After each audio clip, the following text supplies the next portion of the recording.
Хэрхэн хөрөнгө агтлах вэ?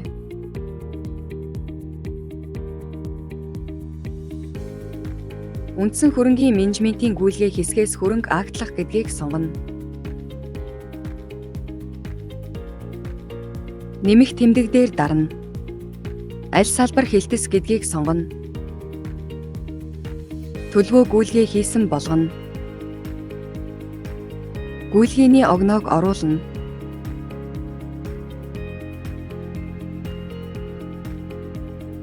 Агтлах гэж буй хөрөнгөө сонгоно.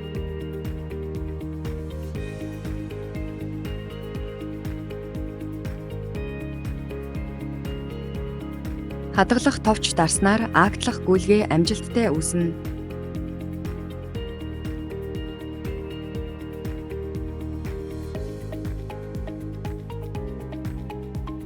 Хэвлэх товч дээр дарснаар баримтыг хэвлэн авах боломжтой.